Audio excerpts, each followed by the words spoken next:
On the night of January 31st, 1910, an American couple living in London, named Belle and Dr. Harvey Crippen, were hosting a small dinner party for two of their friends. The group had just finished their food, and they were now in the middle of a game called Whist, which is a card game, when suddenly Belle put her cards down and she stood up to tell a story. And Dr. Crippen saw his wife doing this and kind of knew what was going to happen, and he kind of gestured for her to not tell the story and please sit down and play this game, but she just kind of waved at him dismissively, like, please, leave me alone, I'm going to do what I want to do.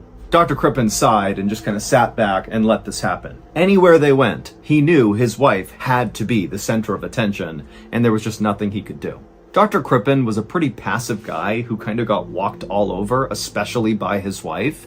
He was kind of little, he had big bulging eyes and huge glasses he wore, and his job was he basically sat inside of a dentist's office and mixed medicines for the dentist. And so he was just kind of like this anonymous, forgotten about guy that worked in a back office hidden from the world. Meanwhile, his wife, Belle, is like this beautiful woman, huge personality. She's an aspiring actress and singer, and everywhere they went, everybody loved her and basically didn't notice Dr. Crippen. Also, Belle would basically spend all of Dr. Crippen's money on her very expensive wardrobe. And so Dr. Crippen is just so annoyed. He's sitting on the couch and he's watching as Belle has now stood up in her big flowing pink evening dress, and she's regaling the guests with this big story of hers. And at some point, she just kind of transitions from telling the story to performing this bizarre song and dance routine that was this story. It's like she came up with a play in real time and performed it for the guests. And the dinner guests who were watching this performance, their names were Paul and Clara, they were totally entranced by what Belle was doing. They thought it was incredible. Paul and Clara were both theater people like Belle was. Paul was a former comedian, and Clara worked with Belle at their charity, which was called the Music Hall Ladies Guild.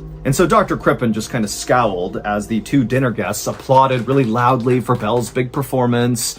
And Belle, she smiled and kind of giggled and then sat down and said, "Thank you so much." And then, Dr. Crippen, he's thinking, okay, now that she's done with this performance, we can finally play the card game that I really want to play.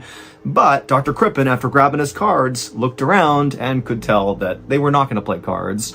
The big performance by his wife had eaten up all the rest of their time, and now it was too late and the guests had to leave. Before Dr. Crippen could even stand up to begin picking up in the room to get ready for this visit to end, Belle, his wife, was demanding he go outside and get their guests a horse and carriage to bring them back home. And so Dr. Crippen just kind of put his head down and said, okay. And as he was walking towards the front door to get the horse and carriage, Belle yelled after him, "And don't get one of those cheap ones. Get an expensive one, a nice one." Dr. Crippen just kind of rolled his eyes but said, okay. And then he walked outside. But despite looking all over the place, there were no nice horse and carriages. It was just the kind of loud, rickety, bad ones that his wife did not want him to get. But after looking all over the place for a full hour and not finding a nice one, Dr. Crippen finally just had to hail one of the bad horse and carriages. He called them over and then he went back inside. And he told the guests, okay, I got your horse and carriage. And so they came outside, and so did Belle.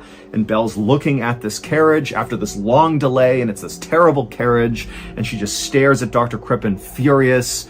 The guests don't seem to mind. They just walk down the stairs, they get in their carriage, they say goodbye, and they take off. But the second Dr. Crippen had turned back around, Belle was already back inside their home. And so he knows, as soon as he goes in there, he's going to get yelled at. And so he went inside the home, and in the living room was Belle, arms folded, just staring at him, absolutely furious. And she began laying into him about not only how ridiculous it was that it took him a whole hour to find the carriage, and it was a terrible carriage, something she said not to do, and she told him that he was the reason their whole dinner party had been a total disaster. Even though Dr. Crippen was like, I think it went pretty well. But in Belle's mind, her husband was the reason this party had totally failed. He was boring, he didn't contribute anything, and she told him that she caught that he did not applaud nearly as loudly as Paul and Clara had for her big performance, and that really hurt her feelings. When Dr. Crippen just didn't say anything, he just kind of knew to keep his head down and let his wife talk, when that happened, Belle got so frustrated she kind of huffed and then turned around and walked over to the mantelpiece, and she took this framed photo that she shamelessly left up in their house that was of her former lover, who she openly had had an affair with. It was this beautifully handsome, square-jawed prize fighter who, again, Dr. Crippen knew his wife had cheated on him with. And so Belle, she takes this photo and she holds it up and she points right at him and she looks at her husband and says, I can get any man I want. Look right here. I can get him if I want to. I don't need you. But Dr. Crippen was not affected by this. He was completely used to being treated this way by Belle. And so again, he just stayed silent and took what she was throwing at him. And so again, Belle gets even more frustrated because she's not getting a reaction from Dr. Crippen. She finally just goes, you know what? I'm going to leave you tomorrow. I'm done with you. I can't be with you. It's over. And again, Dr. Crippen just didn't react. I mean, this really was typical behavior for his wife, even this threat of leaving him tomorrow. She had done this before, but never followed through on it. It was just kind of like Dr. Crippen was her punching bag, basically 24/7. And so for now, all Dr. Crippen really wanted was for his wife to just stop ranting and raving so he could just go to bed. He didn't really care what she was saying. Frankly, he wouldn't even care if she did leave him the next day. He was totally unhappy in this marriage, as obviously she was, but he was so scared of scandal, he couldn't bring himself to divorce his wife. But if she actually followed through and left him, he'd be free. The marriage would be over and it would be her fault. And so Dr. Crippen just stood there waiting for his wife to finish, but it was clear she had a lot to say. Even after threatening to leave him, she just kept on laying into him about all his faults.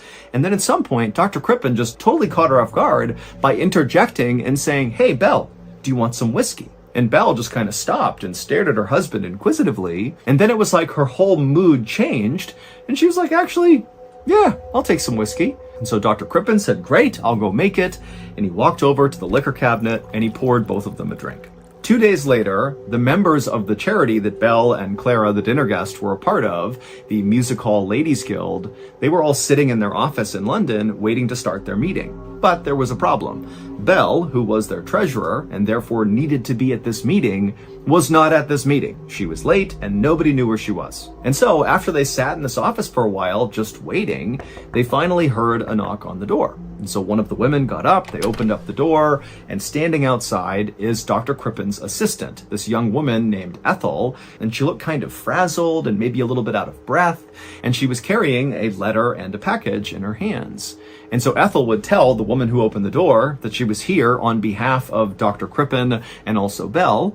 And so the woman who opened the door said, okay, come on in. And so Ethel walked into the office and she placed the letter and the package on the table. And then she quickly turned around and left. After she was gone, the guild members kind of looked at each other confused and then just reached out and they grabbed the letter. They opened it up and they read it. And the letter was written by Dr. Crippen, and he was telling the members of this guild that unfortunately one of Belle's family members back in America had fallen ill, and so Belle had to go back to America and take care of this person, and she'd be gone for at least several months. And then when they opened up the package that Ethel had dropped off, that contained the guild's checkbook and also their ledger. That way they'd be able to go out and find a new treasurer to replace Belle. And so when they had finished reading this letter and seeing the contents of this package, the members of this guild just kind of looked at each other, not really sure what to do. It seemed odd that Belle had not told them she was doing this, that she had left without saying goodbye. But at the same time, it seemed like whatever she was dealing with in America was very serious. And so they decided the only thing they could do was to just hire a temporary treasurer and wait for Belle to come back. About 3 weeks later, Clara and the rest of the Ladies Guild members hosted their annual ball. And like always, they invited Belle, as well as her husband, Dr. Crippen, even though they knew, this invitation was kind of a formality because Belle was still in America. But Dr. Crippen would show up to this ball, and he would not show up alone. And it caused a bit of an outrage. On Dr. Crippen's arm was very obviously his date. Ethel, his assistant, the young woman who had dropped off that letter and the package to the members of the guild about Belle's sudden departure. Clara stared incredulously at Dr. Crippen and Ethel as they kind of swayed around the room dancing. I mean, Clara just could not understand what was going through Dr. Crippen's head. How could he possibly think it was appropriate to so openly cheat on his wife around all of his wife's friends and in such a public place? It just seemed unfathomable that anybody would do what Dr. Crippen was doing. And so that night, Clara and the other members of the Ladies Guild, they got together and they decided that, because of Dr. Crippen's obvious infidelity, they could not invite him to be a part of anything to do with the Ladies Guild, at least not until they talked to Belle again when she got back. But Belle didn't come back. And she never wrote to any of the members of the guild or any of her friends. She just disappeared. And on March 20th, 1910, so roughly 2 months after Belle supposedly fled to America, Dr. Crippen came out and said he had just gotten some terrible news. It would turn out his wife, Belle, had fallen ill while in America, and she had died. When Clara and the rest of the Ladies Guild members heard about this, their disgust at Dr. Crippen's cheating quickly turned into suspicion that maybe he had something to do with Belle's early demise. So one of the members of this guild went to the police and reported Belle missing. However, at first, the police were not inclined to pursue this case because from their perspective, there was no evidence of a crime committed here. All they knew was this woman, Belle, had died in America, supposedly from natural causes. And so the only thing that was contrary to that were Belle's friends who basically were saying, well, maybe she was murdered by her husband because her husband was cheating on her. And the police were like, that doesn't line up. Just because he was cheating on her does not mean he killed her. But Belle's friends continued to keep the pressure on police, and finally, after 3 months, the police would assign a detective. His name was Walter Dew, and Inspector Dew had been a detective for more than 20 years, and he had even worked on the very famous serial killer case, Jack the Ripper, and had been one of the people who actually found the last body, although the Jack the Ripper case had gone unsolved. But coming out of that investigation, Walter Dew had really developed a great reputation as a really good detective. And so to have him lead this case was a big deal. And so on the afternoon of July 6th, 1910, so roughly 5 months after Belle had gone missing, Inspector Dew, as one of his first things he would do for this case, went to Dr. Crippen's house to ask him about his wife. Now, Inspector Dew expected that Dr. Crippen would tell him the same story he had told everybody else about Belle, which is, she had to go to America to take care of the sick relative, and while she was over there, unfortunately, Belle passed away. But what Dr. Crippen ultimately told Inspector Dew was not that. Now, at first, Inspector Dew just asked Dr. Crippen a lot of basic questions about his wife. But Dr. Crippen seemed really awkward as he answered these questions. He actually almost seemed really embarrassed. And Inspector Dew clearly noticed this, but just kept on asking these routine questions and just allowed Dr. Crippen to act however he was going to act. But at some point, Dr. Crippen just stopped answering the questions altogether, and he paused for a minute with his head in his hands, and then he took off his glasses, he put them on the table, and then he looked up at Inspector Dew, and he said, I should just tell you the truth. Belle isn't dead. Dr. Crippen told the inspector that the day following that dinner party they hosted with Paul and Clara, that morning when Dr. Crippen woke up, his wife was gone, and all her things were gone too. She had packed up in the middle of the night and left without telling him where she was going. And so Dr. Crippen realized his wife had finally made good on the threat to leave him. Dr. Crippen said he lied about what happened to Belle because he was trying to avoid a scandal. He said that, while Belle was horrible to him personally and really mistreated him, she was really kind of amazing with everybody else, and everybody else loved her. And so Dr. Crippen really believed that lying about this would ultimately save her reputation and his own. So it was a win-win. And once Dr. Crippen was relatively sure Belle was not going to be coming back, that she really had left him for good, that was when he began openly dating Ethel, because he had actually been in love with his assistant Ethel for a long time, and he felt like now, with his wife out of the picture, he could finally love her out in the open, even though he admitted, nobody would actually understand the dynamic here, because everybody else thinks Belle is over in America, and here I am cheating on her. But, Dr. Crippen insisted to the inspector that this was the truth. He was not cheating on Belle. He didn't have anything to do with her disappearance. She left of her own accord.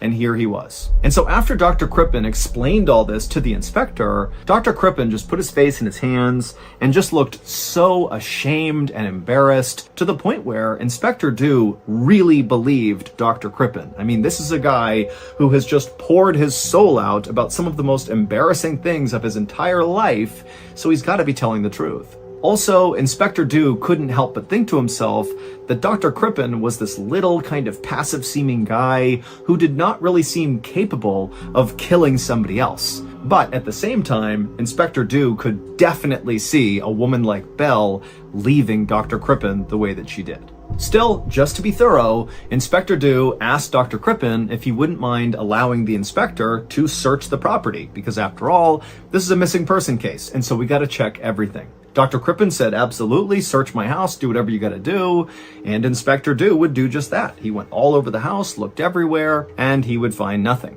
So the inspector told Dr. Crippen that as of now, he believed his story and that basically the case was closed, but Inspector Dew really needed to talk to Belle in order to officially close the case, because right now, everybody thought she was dead, no one had heard from her, and so that was the one missing piece. And so Dr. Crippen said that was totally fine, and he and the inspector actually worked together to draft up this little advertisement that would go in newspapers in America that basically would say, hey, Belle, if you see this, you need to contact police in London because we're looking for you. And so after the two men had come up with the language they wanted for this advertisement, Inspector Dew thanked Dr. Crippen, said he'd be in touch, and then he left. But 5 days later, when Inspector Dew went to follow up with Dr. Crippen, he discovered that Dr. Crippen and his new lover, Ethel, his assistant, were both gone, and nobody knew where they were. And this changed everything about the Belle case. Inspector Dew couldn't help but think,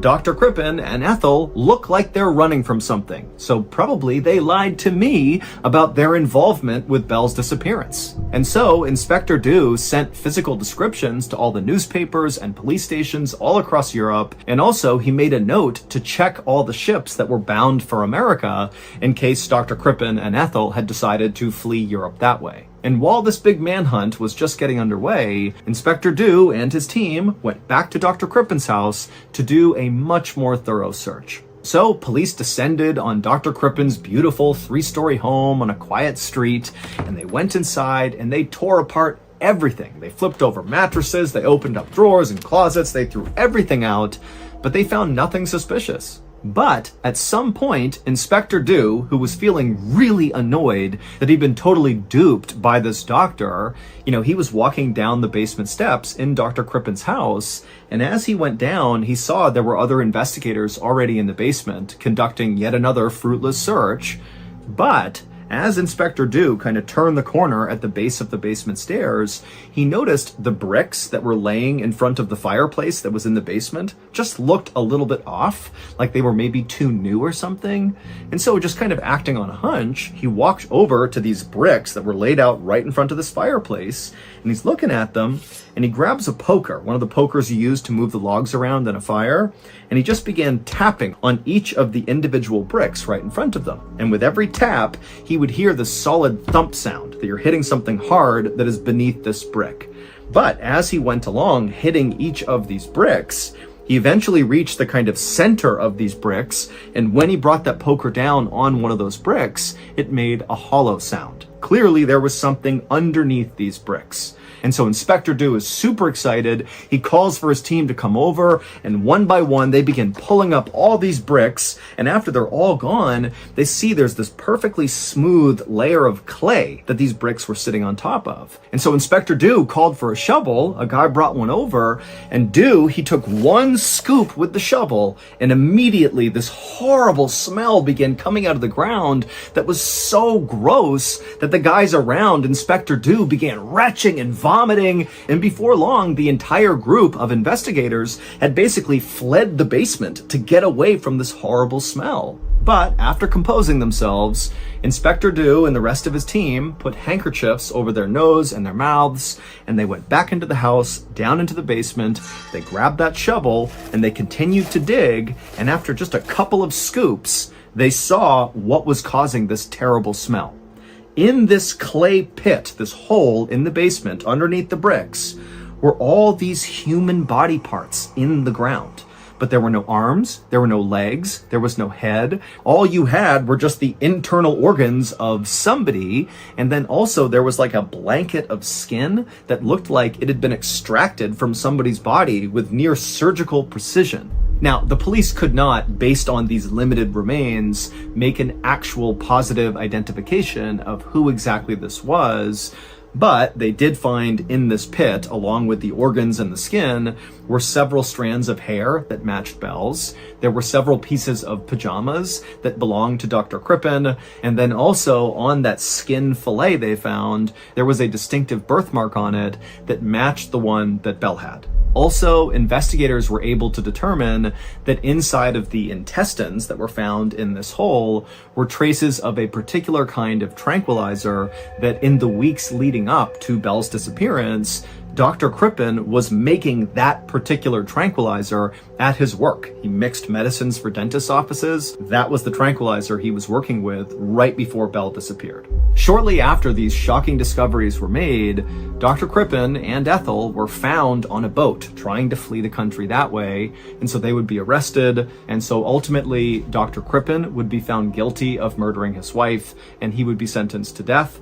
As for Ethel, she would be acquitted of any participation in the crime. However, this was not the end of the story. Far from it.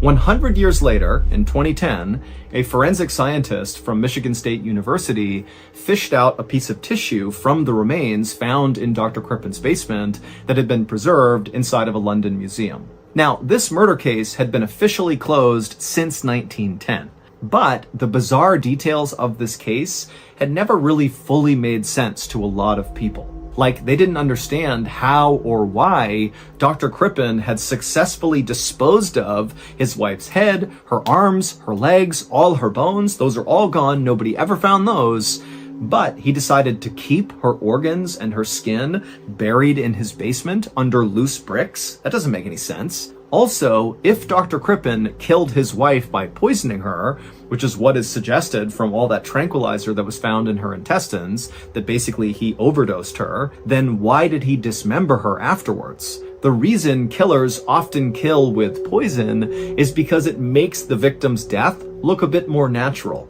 Whereas if you mutilate someone's body, then obviously someone did it and you're calling suspicion on yourself.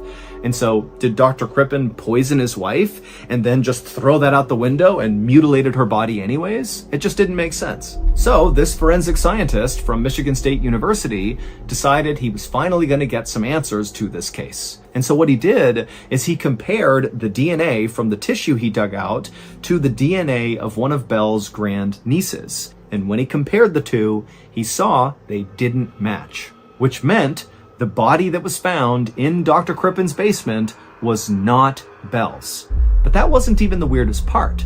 It was determined following this test by this forensic scientist that the body in Dr. Crippen's basement wasn't even female. It was a male. But to this day, no one has ever been able to identify who that body was, and Belle was never found. All we know is an innocent man, Dr. Crippen, was put to death for something he didn't do.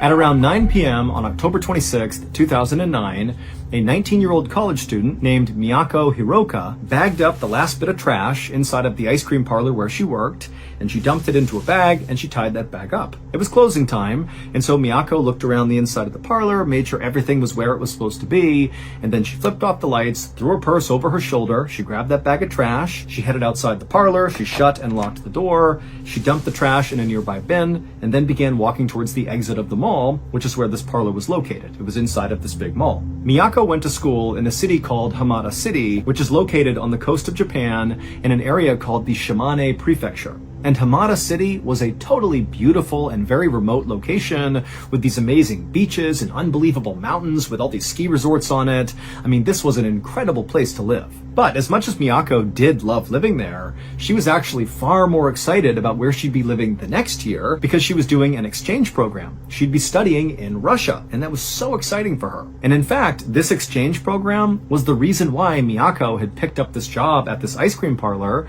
because she came from a family that was not poor by any means, but they didn't have a lot of extra income, and Mako felt strongly that she really wanted to pay her way to go do this big Russian exchange program because it wasn't cheap. And so she was picking up as many shifts as she could to save up money to pay her way. And so Mako eventually reached the exit of this mall, and she stepped outside into the night, and then she had a decision she needed to make. And she needed to make this decision every night after work. There were two ways that she could get back to her dorm, which was located about a mile away. The quick way would be to just hop on a bus and have the bus take her to her dorm, but that cost money. And remember, Mako is trying to save up as much money as she can to pay for Russia next year. And so taking the bus just felt like, not really worth it. And the other option, which was free, was much longer and frankly just plain spooky. And Mako hated it. What it entailed was basically just walking to her dorm, but it would mean walking for about a third of a mile through this really spooky forest that looked like it was straight out of a horror movie. Now, up until recently, Miyako's coworker had always left with her at the same time, and they lived roughly in the same area, and so they would walk together through that forest, saving money, and also, providing each other security as they went through the spooky area. But recently, the coworker had quit, and so now Mako was all alone. And so as Mako stood there wondering what she should do, take the bus route or take the forest route, she just thought about, next year, it's all going to be worth it. I'm going to go to Russia. I'm going to pay my way. It's going to be awesome. And after all, what's the worst that can happen? It's just a few minutes walking through a forest. I've done dozens of times. Before long, I'll be in my brightly lit, safe dorm room, studying away, and everything will be fine. And so Mako turned and began walking towards the forest. The following day, a little past 4 p.m., the owner of the ice cream shop where Mako worked was standing inside the parlor feeling really annoyed, because Mako had not shown up for her shift, and now the owner, who normally did a lot of administrative and managerial things, was stuck at the counter serving all the customers, basically doing Miyako's job. But when 5 p.m. came and still Mako had not shown up, and the owner had tried calling her and she didn't pick up, and there was just no sign of her, the owner went from being annoyed to being somewhat worried. And so after again not being able to call Mako to figure out what was going on, he wound up going through her file and finding her mother's phone number, and he called her. And when he spoke to Miyako's mother, he knew right away there was something wrong. Because Miyako's mother actually was pretty panicked, and she said, you know what? Last night when Mako was coming home from work, she told me she would call me when she got to her dorm, but I never heard from her, and I haven't been able to get in touch with her since. And so after this conversation ended, Miyako's mother would call the police and report her daughter missing. And pretty much instantly, the police in Hamada City responded in force. I mean, they launched a huge investigation to go figure out what happened to Mako. And really the reason behind that is because Hamada City is this unbelievable place, this secluded, safe place where things like this did not happen. And frankly, it scared everybody, and they wanted to deal with it as quickly as possible. And so what police did at first is they went and looked at security footage from the ice cream parlor where they knew she had been working on the night she went missing. And sure enough, at about 9:16 p.m., there's footage of her walking out of the ice cream parlor in the mall. She's got a purse over her shoulder, and she shuts and locks the door, she throws the trash away, and then she heads towards the exit. But after that, nobody saw her. There was no more footage, there was no more tips or anything. She just vanished once she left the mall. And so very quickly, this story gained lots of attention because, again, Hamada City is like this quintessential vacation spot. It's so perfect, it's so safe. And to have this girl just go missing, it was scandalous. And so it made the news all over Hamada City, and also people who lived in Hamada City were suddenly on edge at night. What's out there snatching people up? In fact, Miyako's college, during the few days following her disappearance, they set a curfew for all their students. Like, all their students had to be back in their dorms at a certain time to keep them safe. But again, despite the police really leaning into this case from the jump and putting all their manpower and all their resources into this, they really had no idea what happened to Mako. Then, on November 6th, 2009, so 11 days after Mako went missing, a man who was hunting for mushrooms up on this mountainside about 15 miles away from the ice cream parlor believed he spotted this beautiful mushroom sitting underneath a few fallen leaves. And so excited, the guy runs over and he begins moving away the leaves to grab this big meaty mushroom. But as soon as he grabbed the skin of this mushroom and began to pull, he stopped. And then he quickly turned and began sprinting back down the path that had brought him up here. And as he was running, he pulled his phone out and he saw he had no service, and he just kept on running and holding the phone up looking for service. And then finally, when he was about halfway down the mountain, he saw he had service in his phone and he called the police. And the second the dispatcher answered, this man began screaming, "I found a human head!" When police arrived on that mountainside where this man claimed to have found a human head, well, they confirmed he was right. They found Miyako's severed head right underneath those leaves. And the reason this guy thought her head was a mushroom, a dark-colored mushroom, because it was obvious that Miyako's face had been so badly beaten and it was all black and blue before she lost her head. And so this mushroom hunter had literally thought that was a big, big mushroom. And so at this point, the Hamada City Police shifted their area of search from around the mall and the ice cream parlor where they thought they would find Miyako to this forested mountain area where her head was found. And now, of course, it was no longer a search and rescue, it was a recovery mission. They're just looking for the rest of Miyako's body. And over the next couple of days, as police searched this forested mountainside, they would find different parts of Miyako all over the place. And then after they had found, all the pieces to Miyako, the running theory, based on what they were seeing, is that very likely she had been strangled to death, and then her body was burned, and then she was dismembered and scattered throughout this forested mountain area. But there was very little evidence about who had actually done this to Miyako. Miyako had no enemies to speak of. Everybody who spoke about Miyako said she was incredibly lovely and kind, and really there wasn't anybody in her life that would want to do her harm. And also because Miyako's body had been destroyed and left out for so long, any trace evidence left behind by her killer or killers was basically non-existent. And so the police really had no leads to speak of. They had no suspects or anything. And so they called in psychologists to try to make, a profile of who they thought might have done this. And the best theory anyone could come up with was that this had been a random crime of opportunity, that the person who killed her didn't know her, and that likely her killer was a man who was likely between the ages of 20 and 40. But even that information really didn't narrow anything down, and so quickly this case began to go cold. But as the police investigation itself began to go cold, the kind of lore around this story was only growing. I mean, this really seemed like a totally unbelievable case considering where it happened. I mean, Hamada City is like this perfect place. How could this happen here? And so what started as being kind of a local news story, albeit a big local news story, became a major national story all over Japan. And so all these TV outlets and journalists were descending on Hamada City, and they were taking video of the ice cream parlor and of the police department and filming, Miyako's dorm and her school and her parents' house. I mean, there were people all over the place trying to get any bit of information to report on about this case. And despite there being dozens and dozens of these live reports basically every day coming out of Hamada City about this case and about Miyako, there was one particular news report that took this case from being, totally unfortunate and sad and tragic and horrible to completely unbelievable and bizarre. Shortly after Miyako's remains had basically all been found, but they were still doing some recovery operations up on that mountainside, one of these kind of random TV reporters who was in Hamada City to report on this crazy case decided to set up their TV camera so it was pointing towards the dark entrance of that spooky forest that Miyako would walk through to get back to her dorm. And so this TV news reporter's got their microphone and, they're standing with the forest entrance right behind them, and the cameraman's filming, looking towards this opening of the forest. And the actual report was pretty generic. I mean, this reporter was basically saying, well, coming at you live from Hamada City, just outside of the forest where perhaps Miyako was killed. And it was just like that. It was just kind of talking about the case, and there was nothing to it.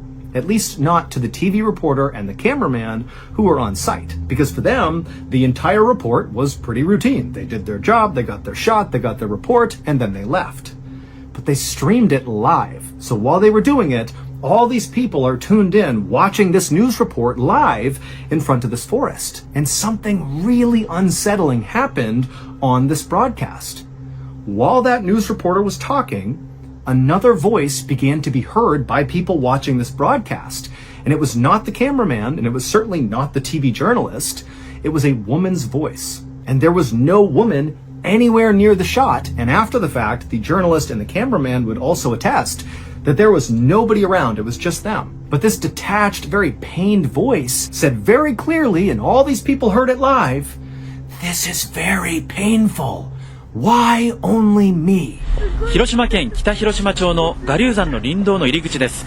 今日の捜索は午後5時で終了し、私の後ろに張られていた規制線も現在は解かれています。And so after this news report happened, this story, this case about Mako, went from being just a Japanese story to being like an international sensation, because everybody believed when they saw this video that that voice that was heard was Miyako's ghost, basically talking on camera. That's why you can't see her. It's her spirit communicating with the living world. However, despite that drawing even more attention to this case, it didn't remotely help the police actually solve the case. They still had no idea who did this. And that's how this case would stay for years, just totally stalled. That is, until 7 years later, when a police officer was conducting a routine police review of old criminal case files that hadn't been solved, going through them all to see if maybe evidence had been missed, and maybe that was why the case had not been solved. And so this police officer is looking through all these case files, and when they landed on the Mako case, they did discover a piece of evidence that had been totally overlooked. It was the file of a convicted sex offender named Yoshiharu Yano. Yoshiharu was a 33-year-old man who had served time in prison for assaults on 3 different women in Tokyo, which is 500 miles away from Yamata City, where Mako was killed. And because of that 500-mile gap between Tokyo and Hamada City, Yoshiharu had been completely overlooked in terms of being a suspect in Miyako's murder. It just seemed like he was too far away to be involved. But the police officer who was doing that routine review, they discovered that right before Mako was murdered, this Yoshiharu guy had been let out of prison and decided to live in Hamada City. And on the night Mako was killed, when she decided to walk into that forest, well, they found security footage of Yoshiharu's car driving along around that forest and up near that mountain where Miyako's remains were all discovered. And so this investigator who discovered this piece of information got permission from higher-ups to search Yoshiharu's home where he was living right then.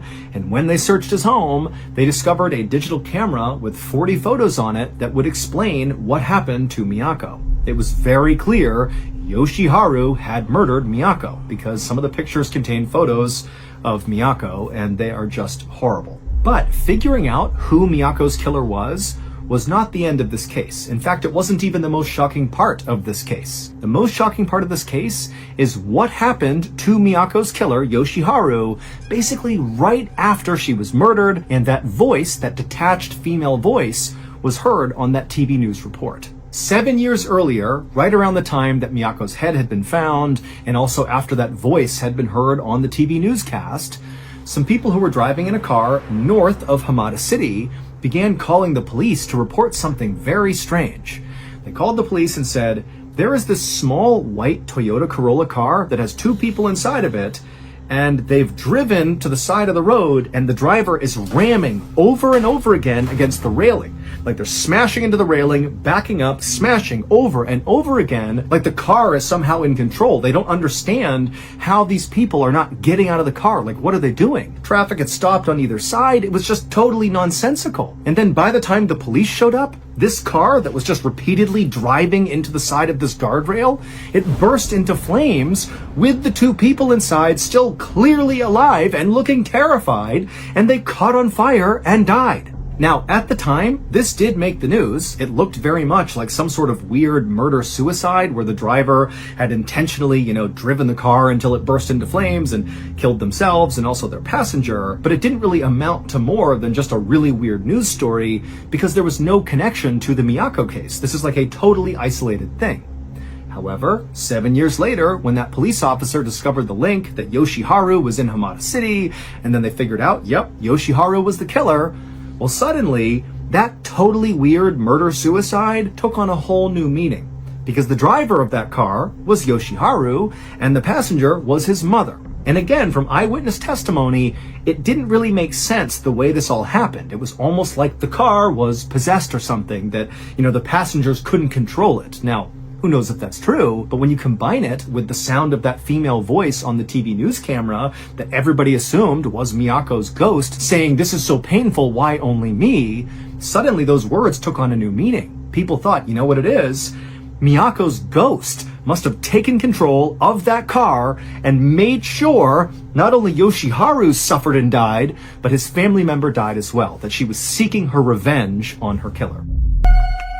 On the evening of June 24th, 1986, a 10-year-old boy named Juan Pedro Martinez Gomez bounced around in his seat and smashed his toy cars together in the cab of his father's big red tractor-trailer truck. Juan was so excited he could barely sit still. He always wanted to go for a ride in his dad's big truck. His dad was a long-haul trucker, but his dad always said no. But Juan had just gotten his best report card ever, and so as a reward for doing so well in school, Juan's father had surprised Juan and Juan's mom with this particular trip. Their plan was to drive from their hometown in southeastern Spain all the way across the country to the northern coast. And then once they got there, Juan's dad would offload the cargo that he had driven there. Juan and his mom and dad would stick around and kind of make a vacation out of it, going to the beaches and checking out the beautiful pastures where all the cows would graze. I mean, Juan was super excited.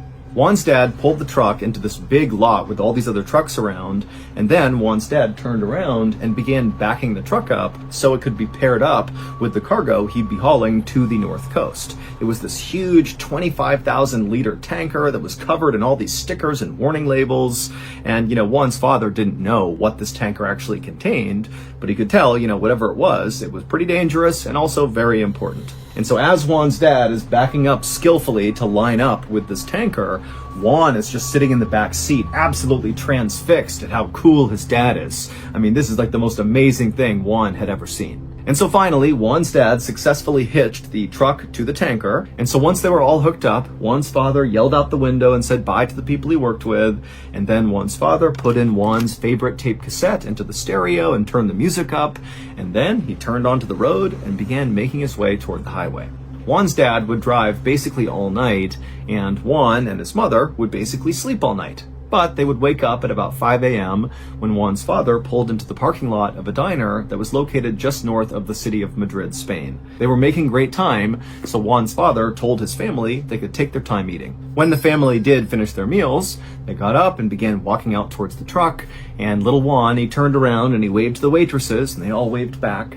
And then the family climbed back into Juan's father's truck, and then before long, Juan was curled up in the back seat trying to fall asleep again as his father merged onto the highway and began heading towards this stretch of mountain road called the Somosierra Mountain Pass. About 40 minutes later, a man who was also driving in the Somosierra Mountain Pass was just driving along when suddenly a huge red tractor-trailer truck came barreling toward him from behind, shining their lights into his car.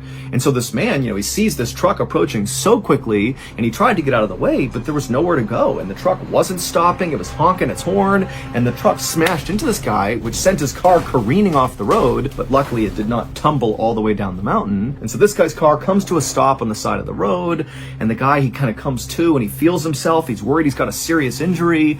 He did find a little blood on his head, but overall he felt he was okay. And then he managed to get his door open, and he climbed out of his car, and he looked a little ways down the road, and there was the truck that had hit him. It was now on its side, and it was hissing steam, and it didn't look like anybody inside the truck was trying to get out. Now, even though this guy was pretty shaken up from the crash he had just gotten into, he felt like he was definitely in better shape than whoever was in this truck, and so he decided he would just go up there and try to help them. But after only taking a few steps, this white van came blazing around the corner and came to a screeching stop on the road right next to where this guy was. And then before the guy could do anything, the sliding door to the van flung open, and this woman with blonde hair jumped out, and she ran over to him, and she said, "I'm a nurse. Do you need any help?" And so this guy, he's looking at this woman, and he's kind of sizing her up, and she did not seem like a nurse. And in fact, for some reason, this guy felt like she just made him really uncomfortable. He couldn't quite put his finger on it. that. And then he looked past this woman at the van,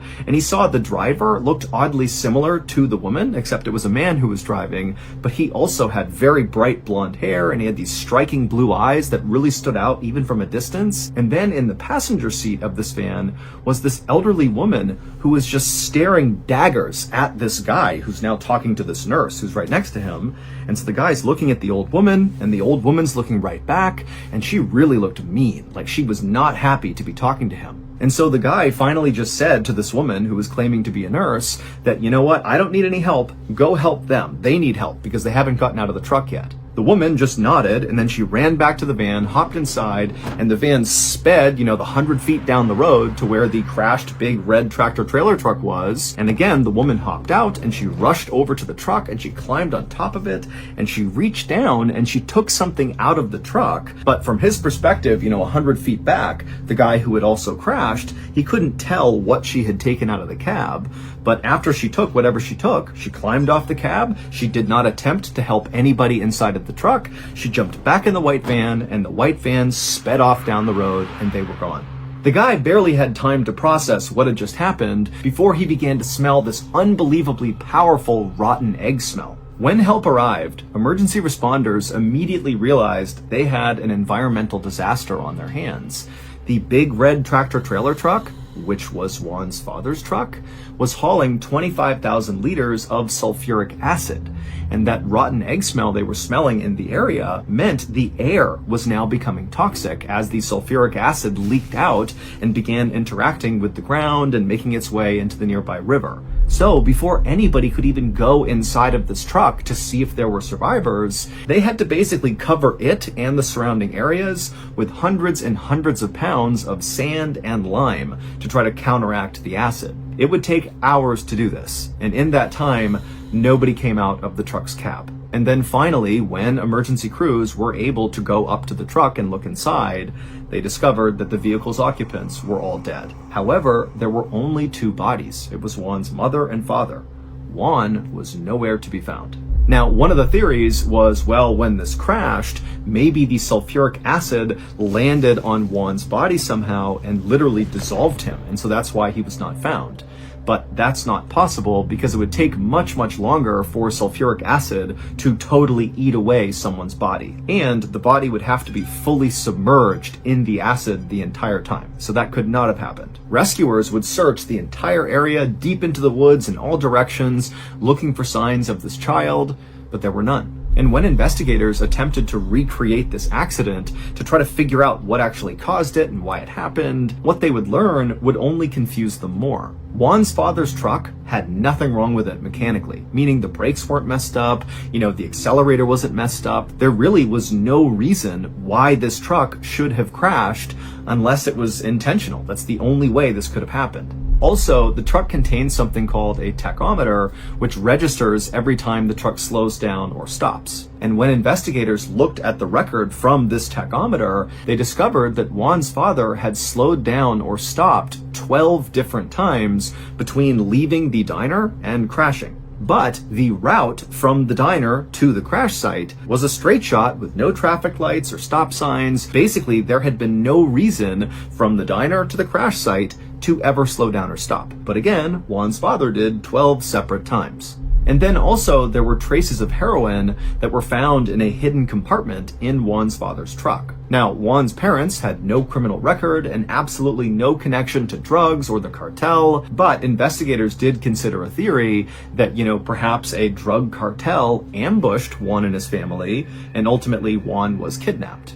But there was one more really strange element to Juan's disappearance, and that was that white van that guy saw right after the crash. Multiple people in the area around the Somosierra Mountain Pass said they saw that exact white van because they all remembered the woman and the man who had that same really bright blonde hair. It just was something that was kind of unique and stood out. But the police tried to track down this van and the man and the woman and the elderly woman who was also claimed to have been seen inside the van, but no trace of that van was ever found. And also, police were never able to figure out what that woman actually took from inside of Juan's father's cab before they sped off and disappeared. Missing person posters of Juan went up all over Spain, and almost immediately, loads of sightings were reported of Juan. But every time the police followed up on these sightings, they never panned out. Interpol, which is a major international police organization, called Juan's disappearance one of the strangest disappearances in all of Europe. 1 year after the crash, so in 1987, a driving instructor in Madrid, Spain, was filling out some paperwork in his office when he heard a knock on the door. When he answered the door, he found there was this elderly woman who appeared to be blind, and with her was a young boy who appeared to be about 11 years old. The driving instructor asked them, how can I help you? And he watched as the elderly woman turned and whispered something into the little boy's ear, and the driving instructor, he could hear her whispering, but he couldn't understand what she was saying. It sounded like a foreign language. And in fact, it would turn out they figured out she was speaking Farsi, which is the language spoken in Iran. The little boy listened to the elderly woman, and then after hearing what she had to say, he turned to the driving instructor and he asked in perfect Spanish, "Where's the US Embassy?" The instructor gave them directions, and then the little boy nodded, and then he and the elderly woman, they turned around, they grabbed each other's hands, and they began walking away. And as they walked away, the driving instructor, he just couldn't help but feel like there was something oddly familiar about these two people. And so he flagged them down and he said, "Come back for a second." And so the boy and the woman, they came back, and the driving instructor, he asked the boy, he said, "Do you live in Spain? And if you do, how long have you lived here for?" And when he asked the boy this, the boy immediately looked really afraid and just didn't say anything and kind of just stepped back like this, like he wasn't going to answer. And then the elderly woman, she turned and she whispered something else into the boy's ear. And then after she was done talking, the boy kind of settled down and he looked at the driving instructor and he said, 6 months. And for some reason, at this exact moment, the driving instructor realized why this boy seemed so familiar. He remembered seeing him on all those missing person posters all over the place. And so the driving instructor, he couldn't remember the boy's name. And he goes, "Hold on a minute." He turns and he runs inside of his office and he finds one of the posters that said Juan Pedro Martinez Gomez. He grabbed it and he ran back out to show it to them and be like, "Hey, they're looking for you." But when the driving instructor came back to the front door, the boy and the blind old woman were gone. And so the driving instructor, he stepped out, he's looking around, he's yelling out for them. They were gone. Now, it's important to understand that to this day, no sightings of Juan have ever been confirmed, and that includes the driving instructor who claimed to have seen Juan. But to this day, Juan's body has never been found, he's still missing, and his case is still unsolved. At around 5 p.m. on August 29, 1954, a 53-year-old woman named Juliet Exline had just sat down on her couch with a book inside of her home in Los Angeles when she got this weird wave of anxiety that kind of rushed over her. Now, there was nothing she could think of that would cause her to feel this way, and she even looked around her house thinking, maybe there was something weird going on, but there was nothing. And so finally, Juliet, she put her book down and just took a few calming breaths to kind of go back to normal. Like she didn't know what was going on, but she could tell she was super anxious. Now, generally speaking, Juliet was a very mellow person. She was not prone to anxiety attacks like this, and so that kind of caught her off guard. And the only thing she could think of that was different than normal was her husband, Larry, was on a much needed vacation. And so the last couple of days while he'd been gone had been maybe more lonely in the house. And so maybe that was causing her to feel this weird stress. She didn't know, but she told herself, Larry's vacation was definitely a good thing. Larry was an exterminator, and over the past 2 years, he had not taken a single day off. He was a total workaholic, and so when Larry began to talk about wanting to take a break, Juliet had encouraged him to put in time for some vacation time, put in a request.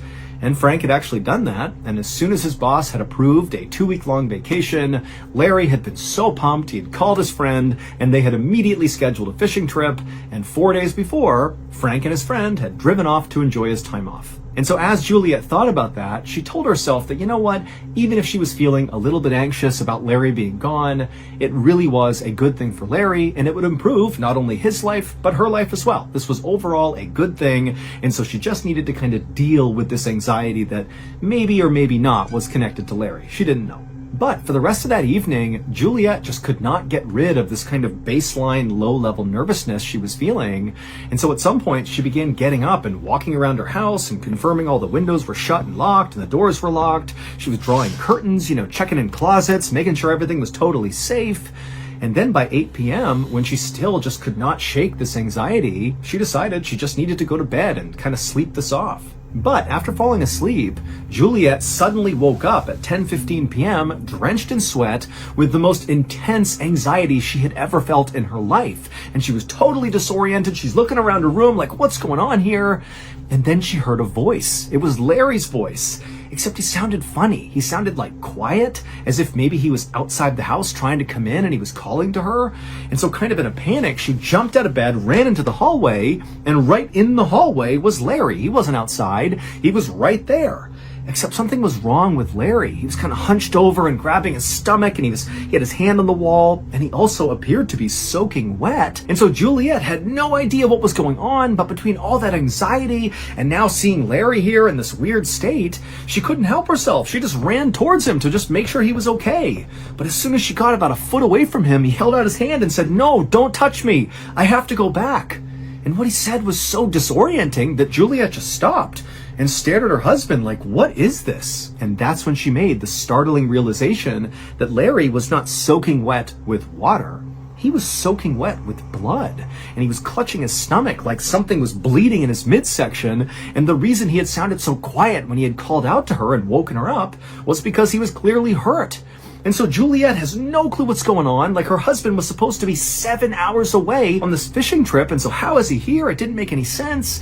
And so really not knowing what else to do, Juliet just said, I'm gonna call the doctor. And so she ran past Larry, headed to the kitchen, and she was about to grab the phone on the wall, but before she could grab it, the phone began to ring. And so Juliet just answered it and said, hello, hello? And what she heard was the sound of a sheriff in Ely, Nevada. And he said, excuse me, is this Mrs. Exline, Juliet Exline? And she said, yes, what's going on? What's happened? And the sheriff said, ma'am, I'm sorry to tell you this, but I have some terrible news. Your husband got into a car accident, and unfortunately, he has passed away. And now the second the sheriff said this to Juliet, she just froze and goes, no, that's not possible. He's here with me right now. And Juliet turned around and looked into the hallway where Larry had been standing, and now Larry was gone. Larry really had died in that car accident because Juliet would bury her husband that week.